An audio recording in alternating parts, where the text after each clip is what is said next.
trabaja, ¿cuánto le cuesta eso a sus padres? No lo que gana. Ese es trabajo, esfuerzo de sus padres. Y eso es no tener conciencia de lo que somos en este mundo. No se pasen, por favor, no se pasen. Vamos a evaluar, por favor, vamos a evaluar. Ustedes saben que aquí tenemos un deber. El primer deber de ustedes es el estudiar.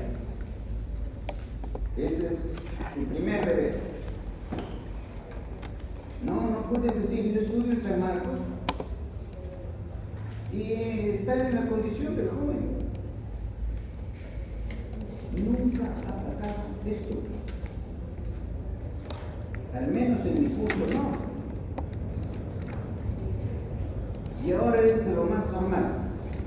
De lo más normal. Que lo hagan en otros salones, que lo hagan con otros profesores, yo no voy a objetar eso, no. Pero en el curso aquí, no, eso es totalmente distinto. Totalmente distinto. Todos tienen que cumplir con su deber de conocer el curso para que puedan aprobar, si no, no van a aprobar. Si a la próxima clase hay un alumno que me conteste así, como el señor que me acaba de contestar, no puede pasar. No puede pasar. No puede pasar el curso. Para pasar el curso tiene que conocer el curso. O sea, tiene que repetir. ¿Qué es lo decente? Lo normal, lo honesto.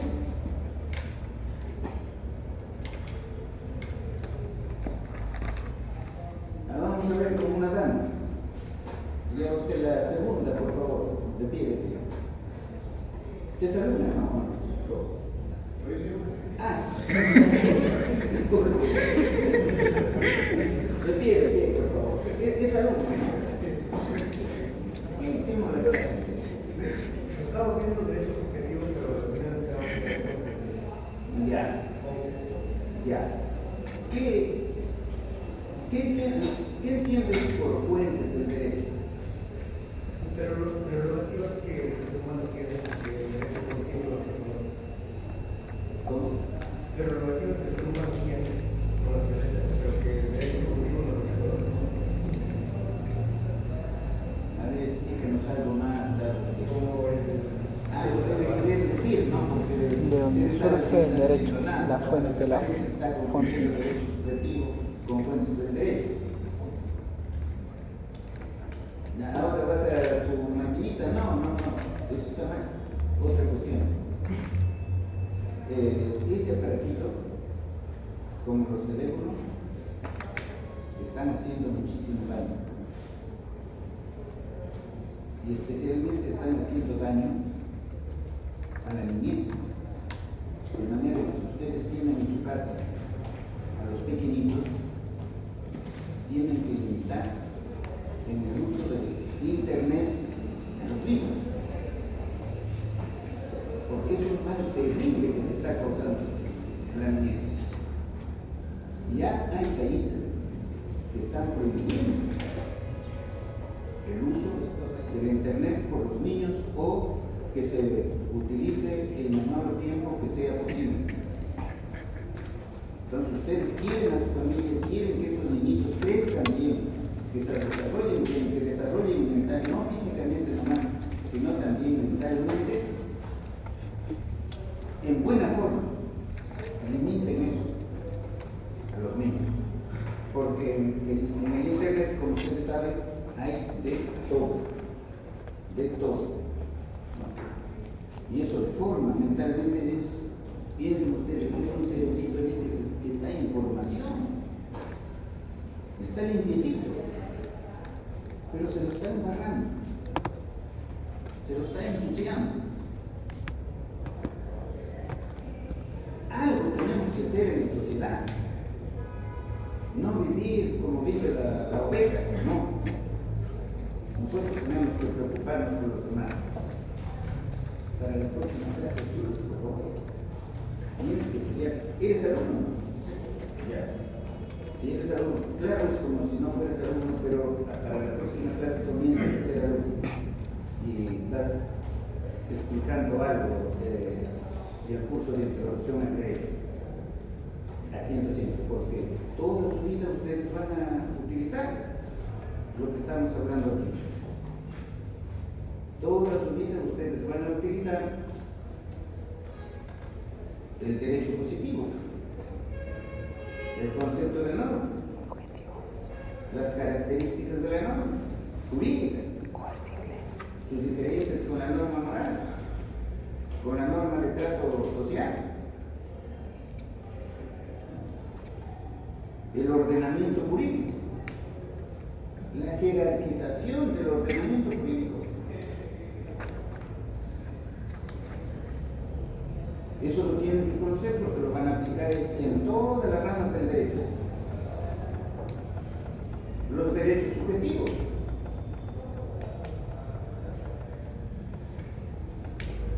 Tenemos que conocer qué es un derecho subjetivo y van a estudiar derechos subjetivos que nos reconocen o nos confiere el derecho positivo. Y eso es lo que van a estudiar. Van a estudiar o están estudiando derechos de la persona, los derechos personalísimos. Van a estudiar los actos jurídicos que realizan las personas y mediante el acto jurídico se crea, se modifica, se extingue relaciones jurídicas, o sea, derechos y deberes. Derechos subjetivos y deberes.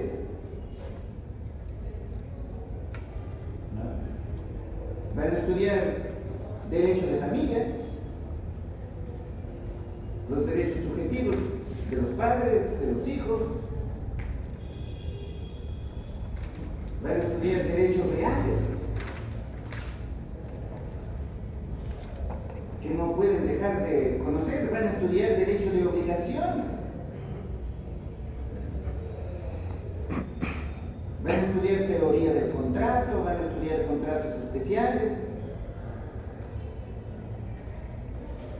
van a estudiar registros públicos para asegurar, para garantizar derechos subjetivos. Tenemos que conocer qué es el derecho subjetivo, las clases de derecho subjetivo que hemos explicado aquí. Ahora no es que sean dos derechos totalmente diferentes, son uno solo, pues. Es la misma medalla, una de las caras es el derecho positivo y la otra es el derecho subjetivo.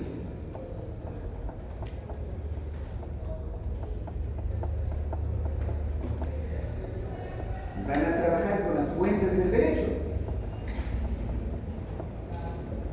Y eso es lo que hemos comenzado a explicar en la clase anterior. O sea, ¿de dónde surge? ¿De dónde nace el derecho? El derecho no nace de una mentalidad genial, como hemos dicho, de un gran sabio. El derecho nace en las profundidades de la realidad social. Aparece primero como uso, o sea, son prácticas aisladas. Esas prácticas aisladas se van repitiendo en la comunidad. Ahora lo acata toda la comunidad, con la convicción de que esas prácticas son obligatorias. Eso se llama costumbre. Se generan conflictos allí en la realidad social. Y donde no hay ley se va a aplicar la costumbre, como cuento supletorio. Nace ahí la jurisprudencia. Nace la jurisprudencia. O sea, las resoluciones de los tribunales. Luego de allí eso va evolucionando, por supuesto, ya se presenta algún proyecto de ley, el Congreso lo regula y de ahí sale una ley. La ley no es una invención. Claro que nosotros se han dado leyes que son invenciones, por eso tenemos el ordenamiento jurídico que tenemos, pero eso tiene que cambiar.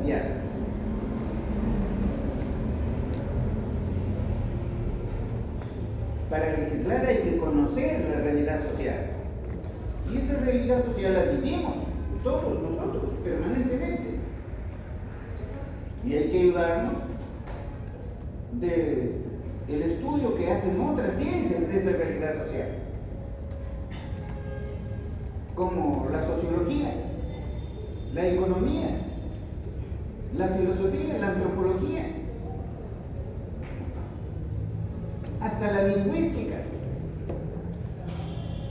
Por eso es que se dice que el derecho vive de prestado, que no tiene conceptos propios, sino vive de prestado, de lo construido por esas otras ciencias.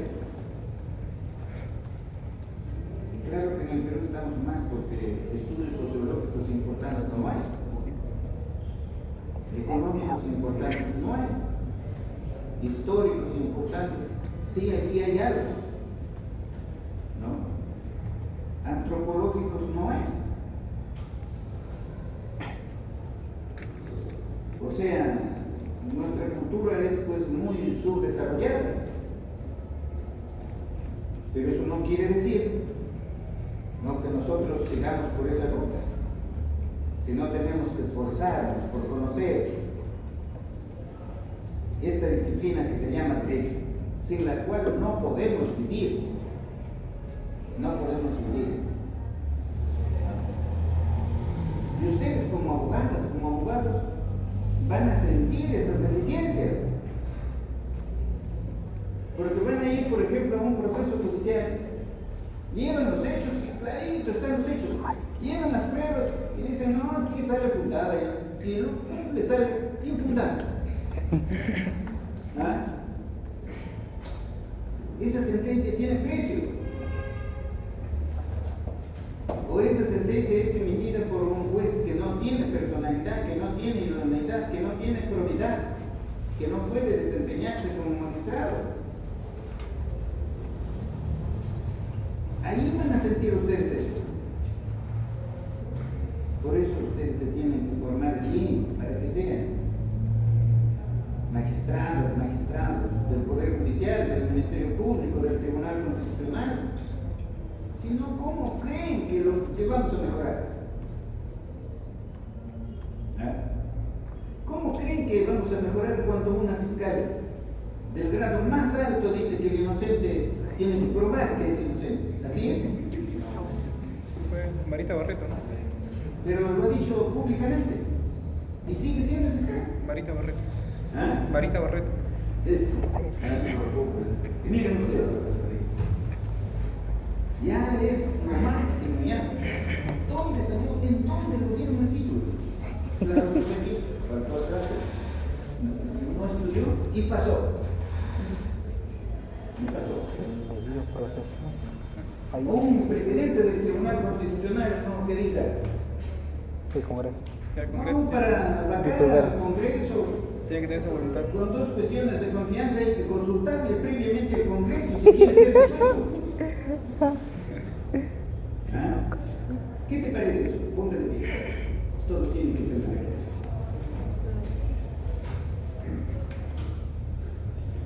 Estás estudiando Derecho, no es cualquier cosa.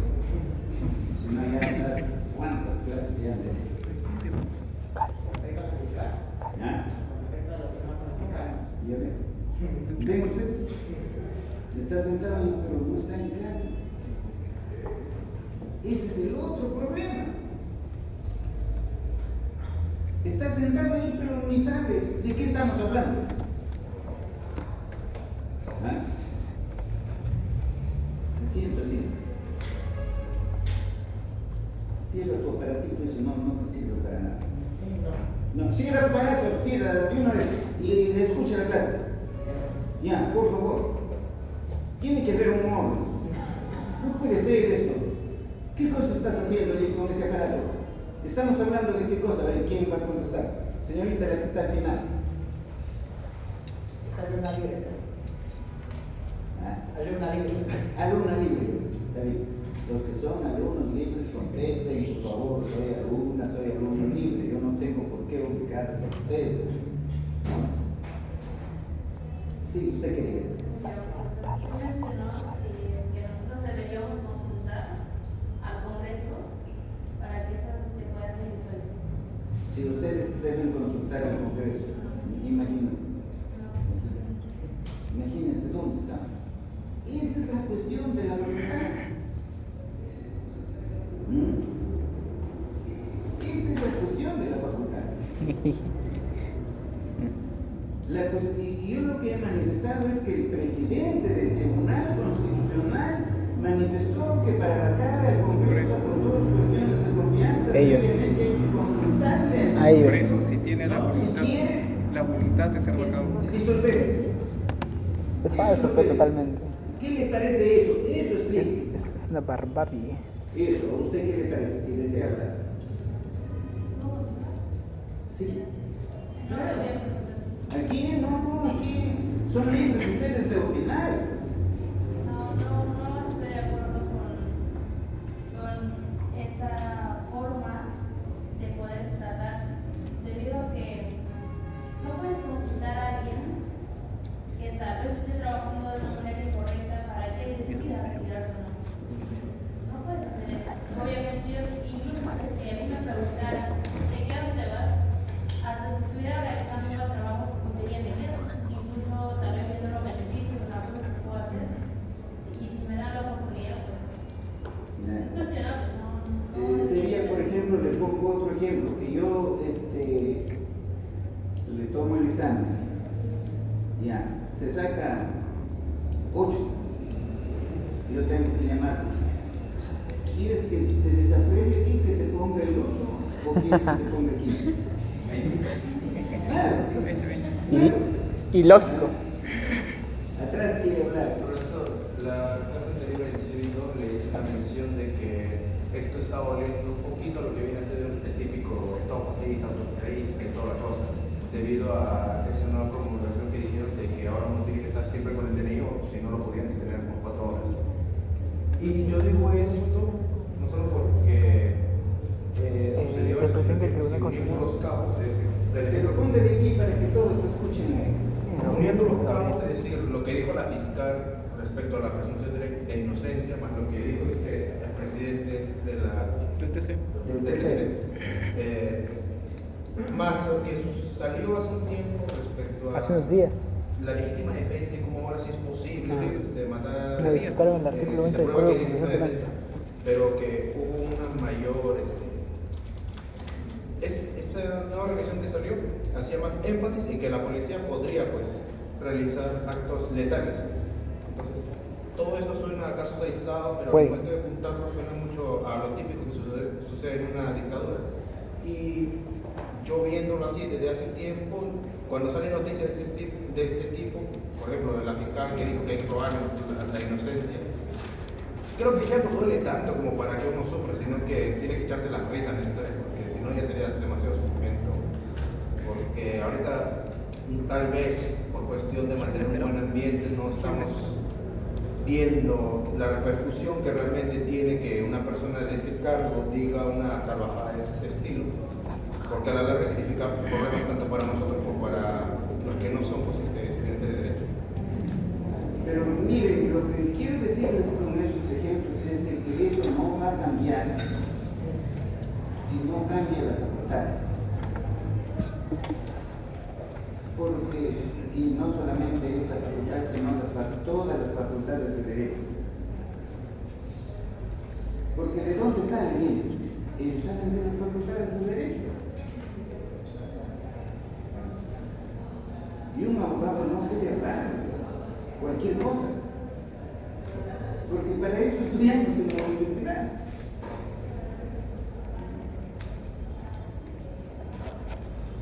Vamos a continuar con lo de las fuentes, no voy a continuar preguntándoles por ahora, pero en la próxima ya con evaluación, ¿ya? Con evaluación. Incluso creo que vamos a fijar temas.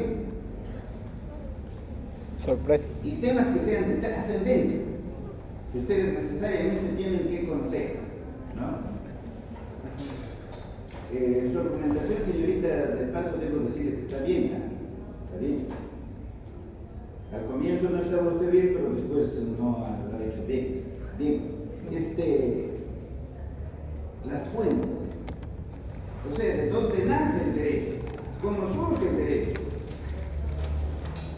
El derecho, ustedes tienen que tener en cuenta que no es pura teoría, sino es práctica, es realidad social. Es así que la teoría ecológica, por ejemplo, dice, el derecho no es la norma, el derecho es la realidad social regulada por normas, que es distinto. La realidad social calificada por normas, la realidad social valorada por normas.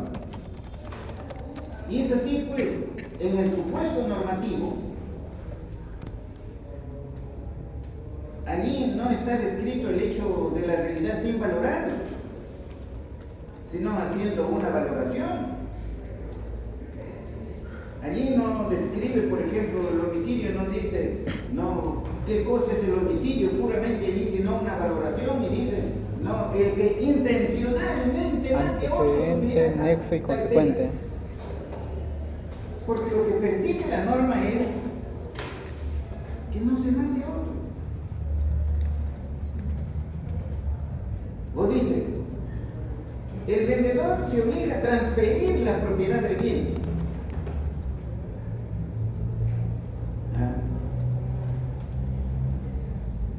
Y si no transfiere la propiedad del bien al que se obligó, lo van a obligar coercitivamente.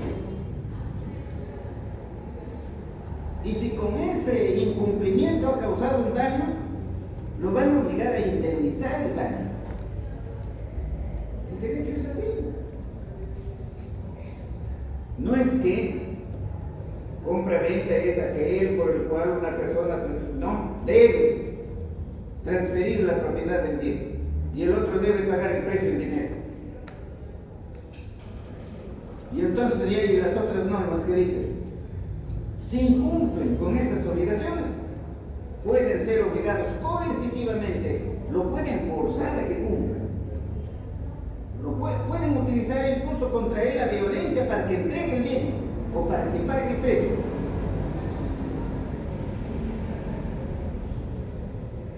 Y además se le va a obligar a pagar una indemnización por el daño que causa con ese incumplimiento. Así es el derecho. Así es el derecho. Por eso este curso de introducción es básico, es fundamental. Fuentes del derecho. Ustedes tienen que saber dónde nace el derecho, cómo nace el derecho.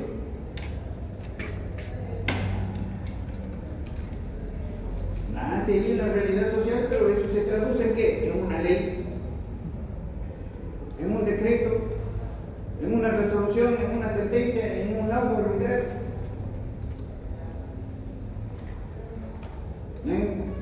Hay una práctica social obligatoria, un principio general que todos vamos a estudiar. Había una pregunta.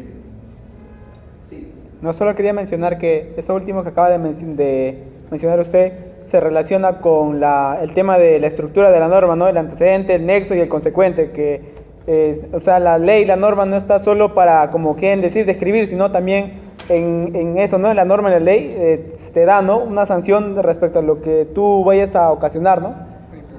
Ajá. Es que todo está relacionado. No, claro, sino que cuando usted habla de esto... El derecho subjetivo, por ejemplo, si no conocemos el derecho positivo, ¿no? Porque es el derecho positivo el que nos reconoce, nos confiere esos derechos subjetivos. No podemos hablar, ¿no?, de derecho positivo si no conocemos la estructura de la norma jurídica. Además, eso, lo que tú mencionas, el supuesto jurídico, eso tiene que estar en el lenguaje normal ya de nosotros, porque hemos dicho, ¿no?, que el que no conoce la estructura de la norma jurídica, ¿cómo va a pasar los derechos? Antecedente, nexo, consecuente. ¿Cómo va a pasar? Y lo que está pasando en la realidad social es que se está incumpliendo con eso, porque la norma dice, esta consecuencia tiene tal supuesto, simple o compuesto, pero la norma dice cuál es el supuesto normativo. La norma lo dice. ¿No? Pero ¿qué está pasando en la realidad? ¿Se cumple con eso? No se cumple. Se hace todo lo contrario. Y si hacen argumentaciones torticeras ahí, sin embargo son grandes magistrados.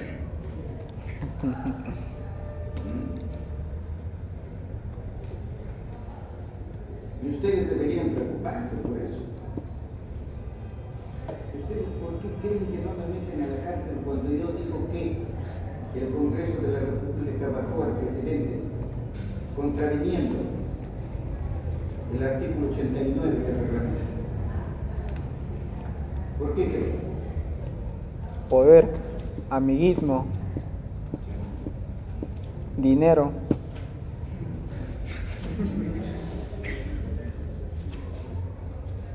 Si ustedes leen el artículo 89 del reglamento, ¿qué dice? El procedimiento para votar al presidente. Lo que dice es que tiene que presentarse una moción de vacancia firmada por no menos de 26 congresistas. Esa moción nunca se presentó. Y el que quiere contradecirme, que lo exhiba y que me meta a la cárcel por haber mentido. Que lo exhiba, así se habla del derecho. Que lo exhiba. El magistrado, la autoridad, el jurista que dice tal cosa, que exhiba la moción. Y luego dice la norma, esta moción se comunica inmediatamente al presidente. Y luego dice, esa moción tiene que ser admitida por el Pleno, con una mayoría, con un número no menor de 52 congresistas. Eso no hubo. ¿Por qué no hubo? Porque no hay moción. Y luego dice que si es una cuestión de urgencia, si es inmediatamente, para adelantar la fecha para ese mismo día o para esa misma hora, como quieran, dice, se requiere la aprobación por el Pleno con las 4/5 partes de congresistas. Eso es lo que dice la norma. Y eso no hubo. Y luego dice que hecho el debate y la votación, para que haya vacancia tiene que haber 104 votos. Y eso no hubo. No se cumplió con ningún elemento del supuesto normativo. Con ninguno. Actuaron allí los delincuentes. Sin ley. Lo he dicho una y 1000 veces. Por eso es que están desesperados ahí por inhabilitar, porque no encuentran otra forma. No pueden meterme a la cárcel, entonces vamos a inhabilitarlos. Yo hablo derecho, señores, porque yo estudié derecho ahí sentado con ustedes. Yo estudié la estructura de la norma jurídica ahí con ustedes. Y eso es aquí en cualquier parte del mundo. En el civil law como en el Como en lo. En todo sitio. Es garantía de seguridad, de libertad para todos los ciudadanos. Así es que yo digo que el que dice que el Congreso actuó conforme a ley, o sea, conforme a su reglamento, ¿no?, que exhiba la moción de vacancia y que se ha cumplido con todos los otros pasos. No hizo nada de eso, no se cumplió con el supuesto normativo para aplicar la sanción, que es la destitución, la vacancia en este caso, que es la vacancia. ¿Se requiere saber mucho? No, se requiere saber solamente introducción al derecho. Nada más, nada más.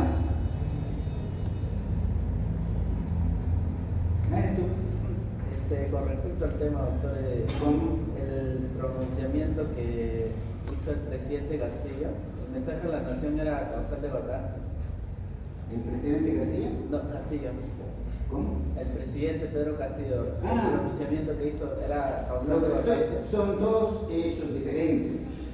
Relacionado. Son dos hechos diferentes. Se quieren analizar. No, la lectura del discurso. También allí le pido al que conoce derecho un poquito que lea el artículo del Código Penal en donde dice que la lectura de un discurso es golpe de Estado. Golpe de Estado está regulado en el Código Penal como rebelión. Que lea eso. La única fuente del derecho penal es la ley. Ley. Nada más, nada más. ¿No? Pero ese es otro hecho que también hay que analizar. No estoy diciendo que actuó bien, no, pero que dio golpe de Estado, estoy diciendo no de que eso no es cierto. Claro, ya los jueces han dicho que sí fue golpe de Estado. Todos sometidos al poder. Todos sometidos al poder. Bueno, esas cosas no se van a corregir de la noche a la mañana.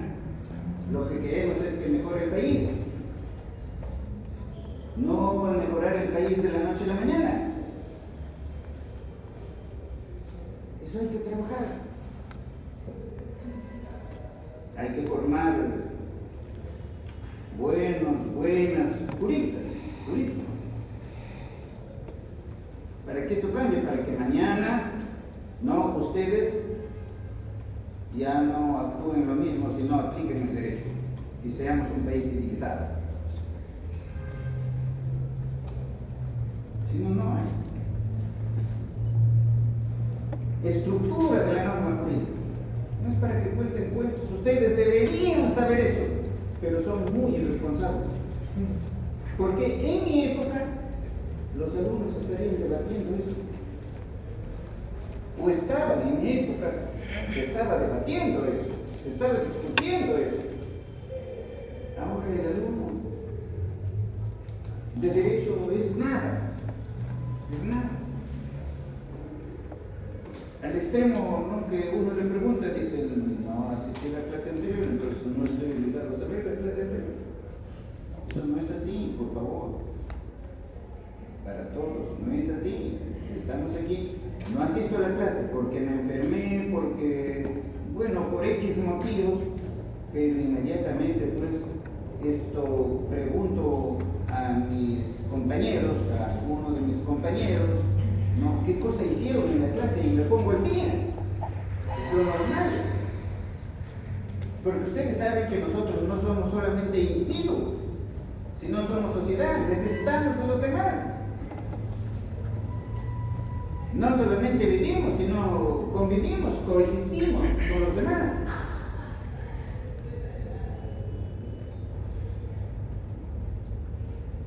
De manera que hay que aquí autodisciplinarnos. No esperen ustedes que les disciplinen, no. Tienen que autodisciplinarse, tienen que estudiar. Si están en la clase, tienen que estar escuchando la clase. Claro que tienen que saber lo de la primera clase, que somos individuos y que somos sociedad al mismo tiempo. Y en eso hemos insistido en la primera clase.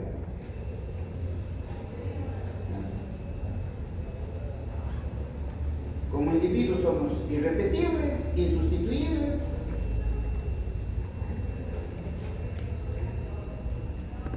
Y estructuralmente, además de individuos, somos sociedad, no podemos ser sin los demás. No podemos ser. Una sociedad,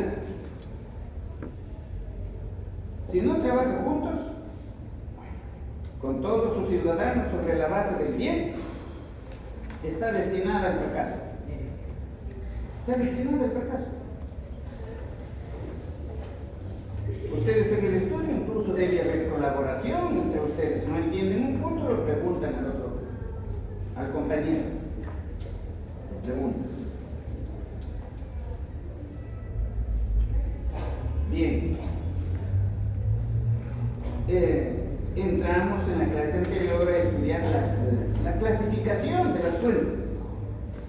Y hablamos allí, comenzamos a hablar, se nos acabó el tiempo, creo, fuentes de producción. Qué difícil es entender las fuentes de producción.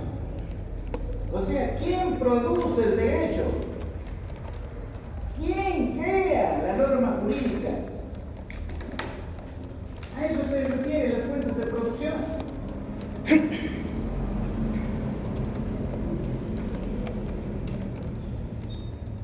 Hay fuentes de producción originarias y derivadas.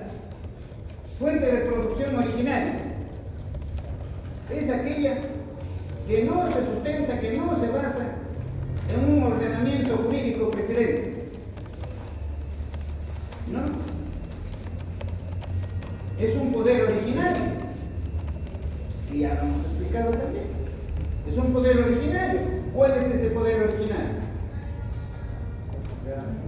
La Asamblea Constituyente. La Asamblea Constituyente es un poder originario, es el pueblo. Allí, que mediante sus representantes a esta Asamblea Constituyente crea un conjunto de normas jurídicas llamada allí, agrupada allí en lo que se llama la Constitución. No es de una duración permanente como los otros órganos derivados, no. Tiene una cierta duración hasta que se dé, se apruebe, no, la Constitución. Una vez aprobada la Constitución, se somete al referéndum para que el pueblo no apruebe o desapruebe esa Constitución aprobada por la Asamblea Constituyente. El pueblo lo aprueba y allí acabó la Asamblea, allí terminó la Asamblea Constituyente.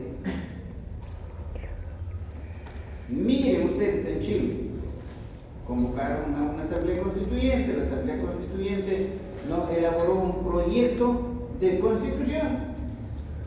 Lo sometieron al referéndum. ¿Y qué hizo el pueblo? No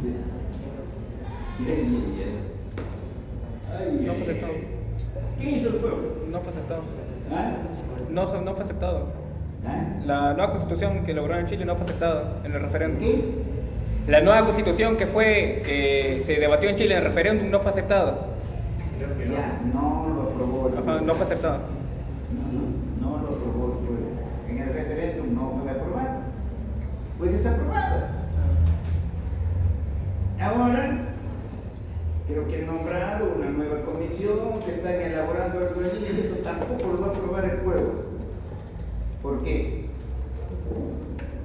Porque los asambleístas no han trabajado en conexión con lo que quiere el pueblo. Porque, como ustedes saben, el poder emana del pueblo.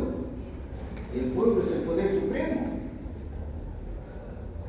Y no puede haber una nueva constitución si el pueblo no quiere o si ese proyecto de constitución no corresponde a las expectativas del pueblo. Y no se requiere de la unanimidad, porque somos seres humanos, siempre va a haber discrepancias. Por eso lo democrático es que resuelva ¿quién? La mayoría. Eso tienen que ser conscientes. La mayoría.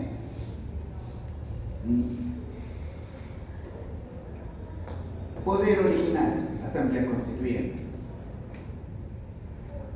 Así fue, por ejemplo, en Estados Unidos. En Estados Unidos, la revolución triunfó en 1776, la independencia de Estados Unidos. Y en 1787 se aprobó la Constitución de Estados Unidos, que hasta ahora rige, con modificaciones. Pero imagínense pues ustedes la calidad de los que estaban allí en esa Asamblea Constituyente. Asamblea Constituyente, poder originario. Lo mismo sucedió En Francia triunfó la Revolución Francesa en 1789. Ese gran triunfo que nunca olvidará la humanidad. La toma de la Bastilla. Y se dio la primera Constitución francesa por la Asamblea Constituyente en 1791. Y así sucedió con todos los pueblos latinoamericanos, con el Perú también.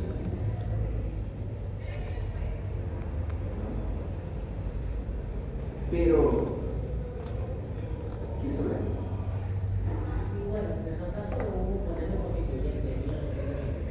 ¿Cómo?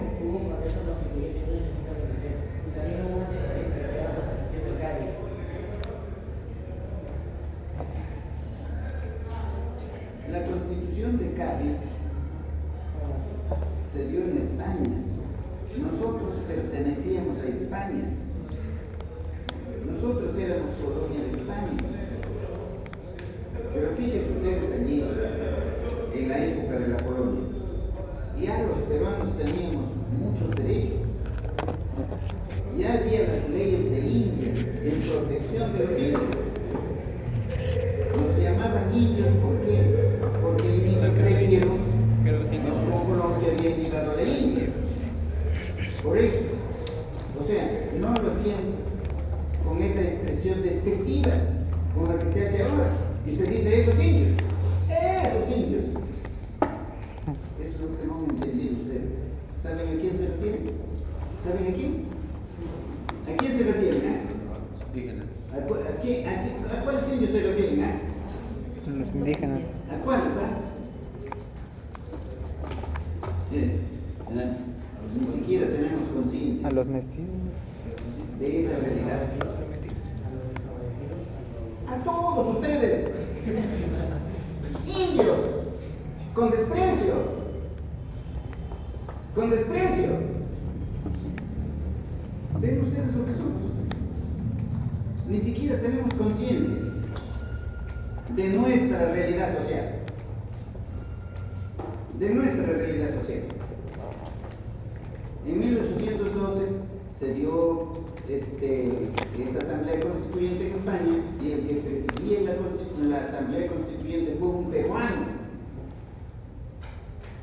Francisco Morales Duárez.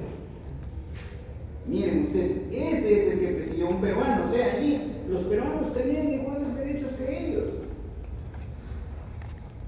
Y allí la religión jugó un papel decisivo.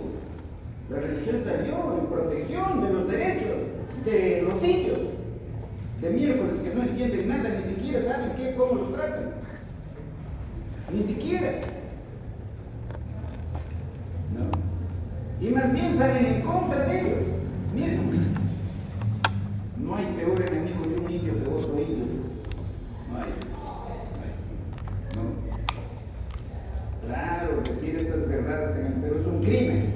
Es un crimen. Es dividir a los peruanos. Hay que unir a los peruanos. Hay que terminar con esos actos de discriminación. Todos somos seres humanos. Nadie es más que nadie. No, nadie. No hay que considerarnos hoy que somos más que los demás, porque no sabemos mañana cómo será. No sabemos. De manera que no podemos hacer nosotros lo mismo que hacen ellos. Por eso que decimos hay que unirnos todos.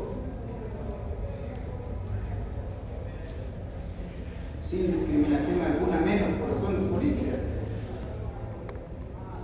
Menos por razones económicas, los ricos, los pobres, ¿no? Y los más pobres, todos tenemos que tratarnos como seres humanos y tenemos que tratar de superar el racismo y superar las enormes diferencias sociales para que haya paz. Si no, no va a haber paz. No. Eso es lo que no han entendido un pequeño sector. Porque el ser humano aguanta hasta cierto punto, hasta cierta medida. No puede haber discriminación de ninguna clase. Entonces, fíjense ustedes, poder originario, Constituyente. No es una invención, no estoy diciéndoles mi opinión. Les estoy transfiriendo cómo es a nivel mundial. Ahí ven cómo fue en Estados Unidos, cómo fue en Francia. Ya luego, miren ustedes, todos los países latinoamericanos. Durante la colonia, España, mediante la Asamblea Constituyente, dio la Constitución de 1812. Y en esa Constitución expresamente se dice, ¿no?, que el poder radica en el pueblo. Que el poder radica en el pueblo. Que no fue una invención también, porque hasta los presocráticos ya hablaron de eso.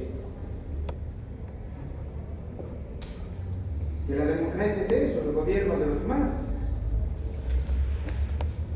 no de los menos. Ustedes pueden ser asambleístas de una asamblea constituyente. Entonces tienen que irse pues bien preparados, sabiendo que la asamblea constituyente es el poder de poderes, el poder que no tiene ninguna regulación. Es el poder originario. No puede estar regulado en ninguna ley. Se pueden establecer, ¿no?, ciertos mecanismos legales para hacer posible la Asamblea Constituyente. Pero la Asamblea Constituyente no puede estar limitada por ninguna ley. Pero eso sí, claro, hay que ser racionales también y razonables. La única limitación tiene que ser los derechos fundamentales. Eso sí. La Asamblea Constituyente no se puede ir contra los derechos fundamentales, sean de primera, de segunda, de tercera generación. Eso que ustedes ya saben porque han estudiado, lo hemos revisado en las clases anteriores.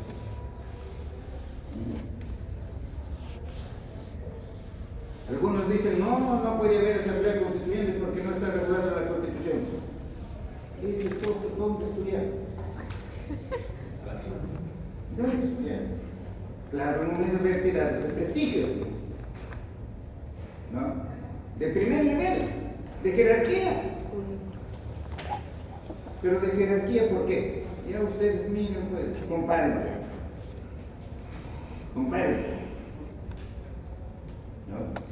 Porque no hay que ser tan torpe también, tan caído del catre, para no darse cuenta.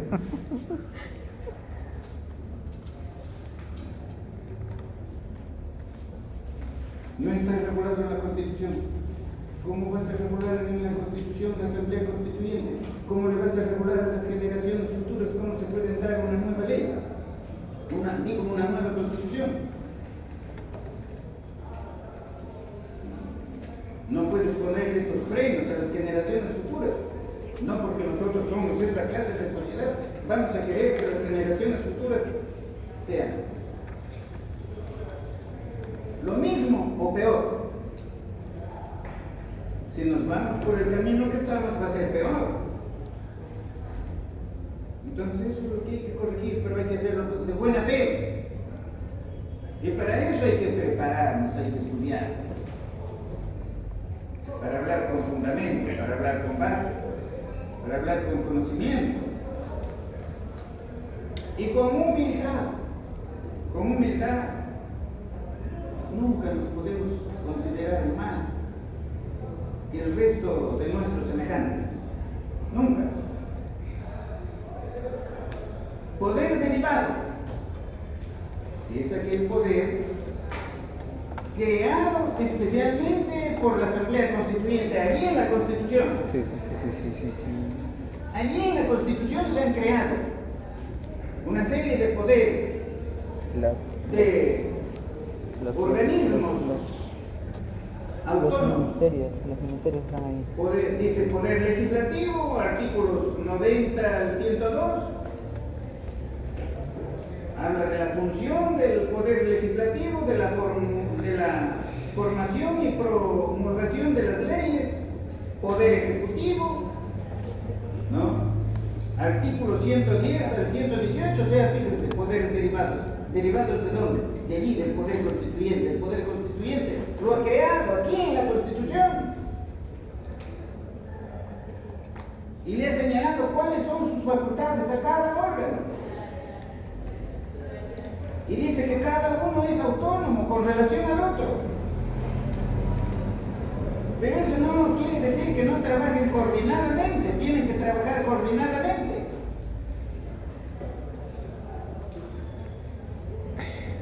Habla del Consejo de Ministros, que es un órgano del Ejecutivo, cuáles son sus funciones, cuáles son sus atribuciones.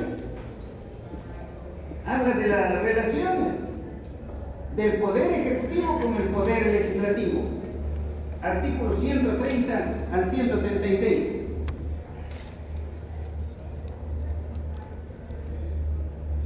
Habla del Poder Judicial. Poder Judicial. Poder derivado, ahí está creado en la Constitución. Artículos 138 al 149. Habla, aquí lo han puesto todavía, del Consejo Nacional de la Magistratura, ¿cómo se llama ahora? Junta Nacional de Justicia. Junta Nacional de Justicia, artículos 150 a 157. Habla del Ministerio Público, artículos 158 al 160.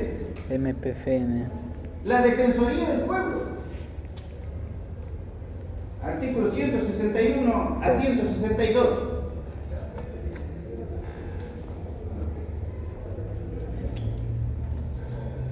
Del sistema electoral, artículos 176 al 187. Y luego habla de la descentralización, gobiernos regionales, gobiernos locales. Ven ustedes todos poderes derivados. ¿Derivados de dónde? Del Poder Constituyente. De la Asamblea Constituyente, pues la Asamblea Constituyente, que lo llamaron Congreso Constituyente Democrático, fue la que creó todos estos organismos, poderes derivados, y todos ellos crean normas jurídicas.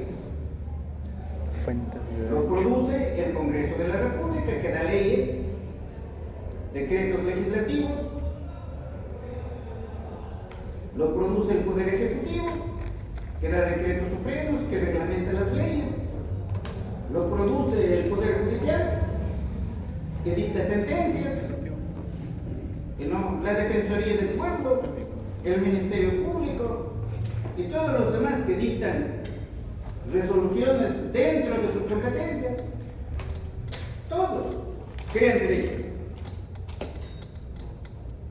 O sea, el Estado, mediante sus diversas dependencias, crean derecho. Pero no crea derecho solamente el Estado, sino también crea derecho la sociedad.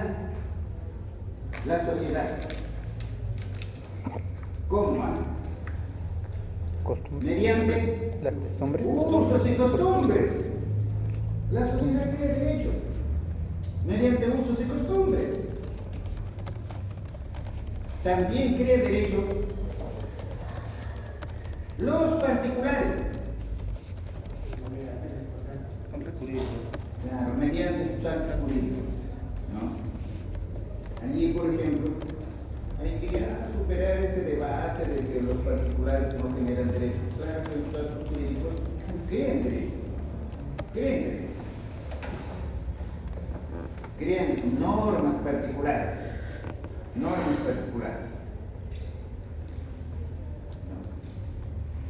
En la justicia arbitral, allí también los árbitros crean derecho mediante los laudos arbitrales, ¿no? Fuentes de producción. Claro que habría que explicar cada una de estas fuentes, pues. Ustedes saben que el poder encargado de dar leyes es el poder legislativo. El poder legislativo es el que da leyes. Pero el poder legislativo no puede dar una ley como le viene en gana, ¿no? La Constitución le dice cómo debe dar leyes. La Constitución dice que para dar una ley tiene que haber un proyecto de ley.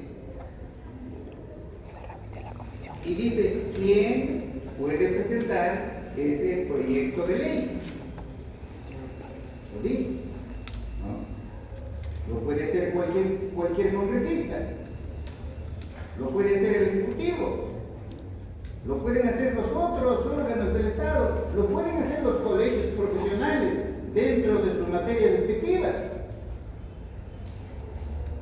Esos proyectos de ley en el Congreso tendrá que ser remitido a la comisión correspondiente. Si es un proyecto de ley sobre educación, irá a la Comisión de Educación. Si es sobre economía, irá a la Comisión de Economía. Si es sobre el presupuesto de la República, irá a la Comisión de Presupuesto, y así sucesivamente. La comisión emite un dictamen. Si el dictamen es favorable para que se dé esa ley, eso pasa al Pleno del Congreso para que lo debata y vote. Si el Congreso aprueba la dación de esa ley, a eso se llama autógrafa. La autógrafa es remitida al Ejecutivo. Presidente. ¿Para qué? Para que el Ejecutivo, para que el Presidente de la República lo promulgue o publique. Y si no está de acuerdo porque ve que han transgredido la Constitución o algo así, lo observe, para que lo observe. Lo devuelve observada al Congreso. Y el Congreso no puede corregir, puede hacer correcciones, puede no aprobarla o puede insistir y lo publican ellos mismos, esa ley. Pero el Congreso, ya saben ustedes, para dar una ley tiene límites formales y límites materiales. Los formales ya lo acabamos de mencionar. Es el camino, el procedimiento que tiene que seguir. El de fondo, o sea, los límites formales o de fondo, ¿no? Se refiere al contenido de la ley que tiene que dar el Congreso. O sea, y hemos señalado el ejemplo por ser el más fácil. Si la Constitución en el artículo 2 dice, ¿no?, que hay libertad de credos en el Perú, el Congreso no puede dar una ley, por ejemplo, diciendo que Pero es católico. en el Perú se profesará únicamente la religión católica, por ejemplo. No puede. Violaría por el fondo, pero es un ejemplo. ¿Cuántos ejemplos hay? Antinomias. Al poder derivado que es el Congreso, la propia Constitución, la propia Asamblea Constituyente, el propio Congreso Constituyente Democrático, le han delegado en el Congreso para modificar la Constitución. Para modificarla siguiendo un procedimiento que está allí señalado en el artículo 206. 2 legislaturas ordinarias o una legislatura ordinaria más un referéndum. No es fácil, ¿no?, reformar la Constitución. Por eso es que vemos que con este Congreso se ha reformado la Constitución con leyes ordinarias. Ya eso ya es un delito.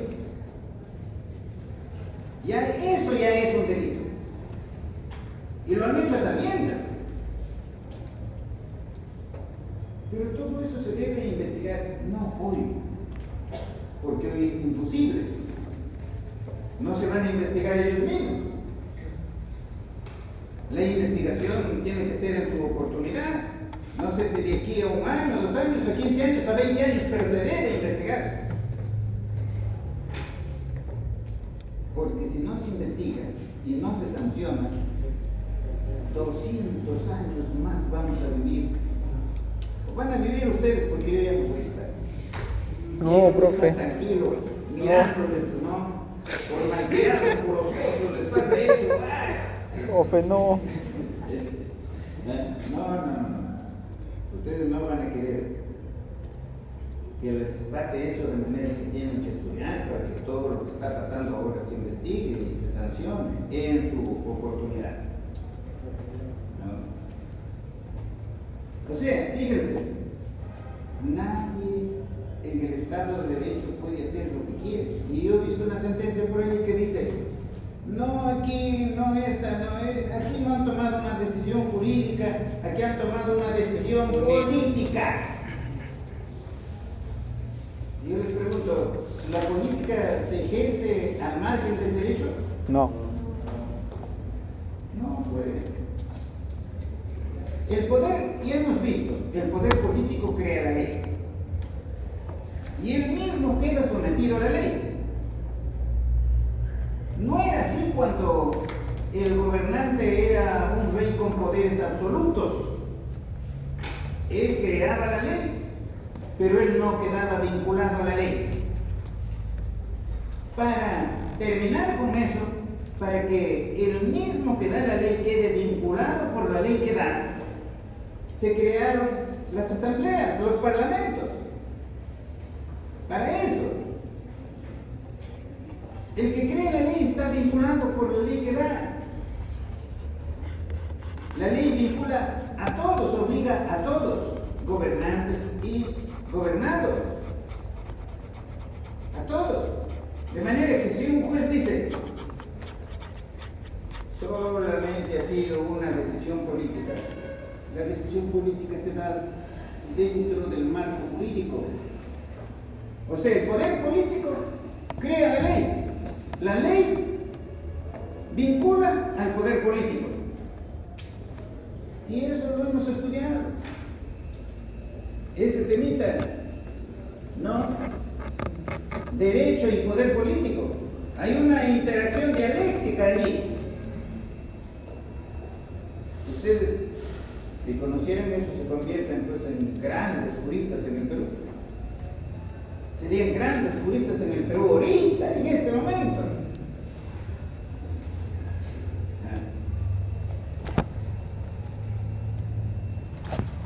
Y así se va si el poder político va a actuar al margen del ordenamiento jurídico, ya pues el Estado de Derecho ya no sirve. ¿Para qué? Ya no.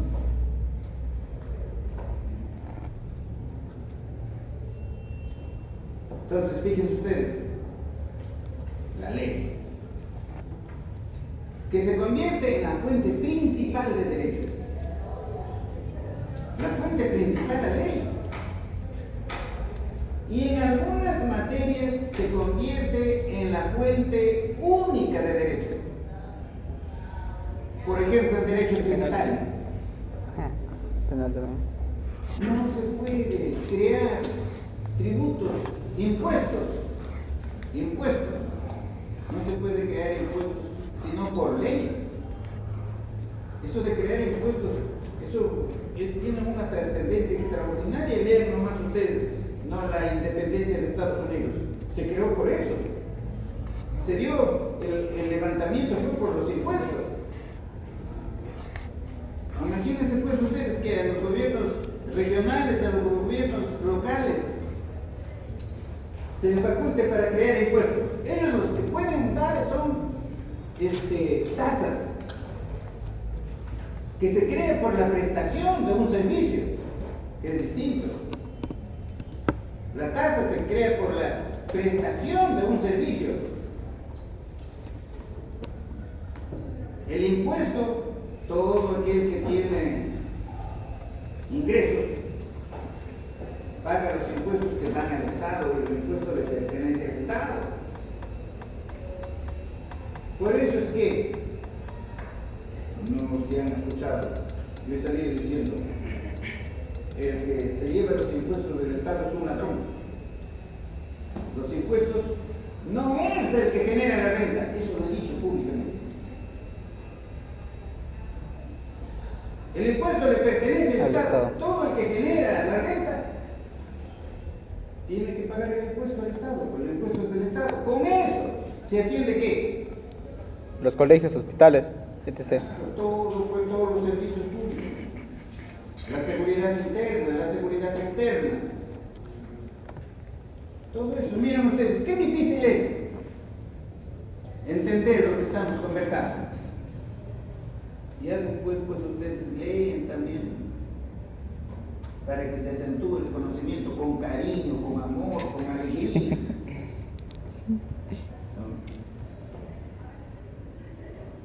La ley es la fuente principal, entonces, y en algunos casos es la única fuente. Como en derecho tributario, como en derecho penal, donde rige ese principio que ustedes me hicieron escribir una vez en la pizarra. No un crimen nula, buena, sin ley. Legalidad. El principio de legalidad. No hay delito por un hecho que previamente no está tipificado en la ley como delito. No hay. En el mundo civilizado, en el Perú sí. En el mundo civilizado no hay. El hecho para que constituya delito tiene que estar tipificado allí en la ley. Tiene que estar descrito allí en el supuesto normativo. Y no hay pena que se pueda aplicar y que no esté prevista en la ley. No puede ser una pena distinta a la que está prevista en la ley. Por eso no hay un crimen, no hay crimen sin ley. No la buena, no hay pena sin ley. Garantía de libertad para todos. A fin de que la persona se pueda desenvolver libremente en su vida,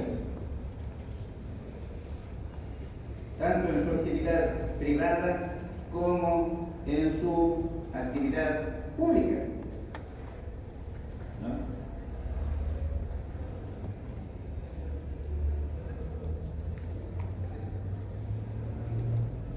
Preguntas, comentarios.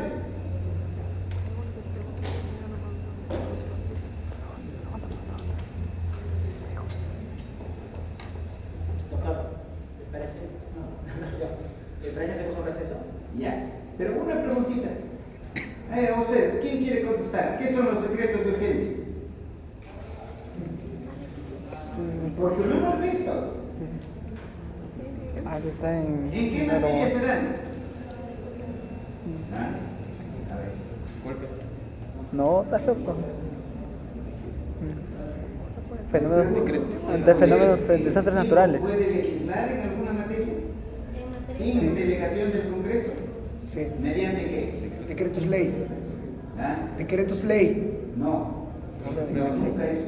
Decreto ley da el gobierno de facto, el gobierno de hecho. Decreto legislativo. Velasco Alvarado Decreto legislativo. legisló, por ejemplo, con decreto ley. Velasco Alvarado, por ejemplo, hizo la reforma agraria con el decreto ley 17716. ¿No? Y miren ese. Pero ahí había el respaldo de la fuerza. Eliminar los latifundios, las haciendas. ¿Ustedes creen que era fácil? No.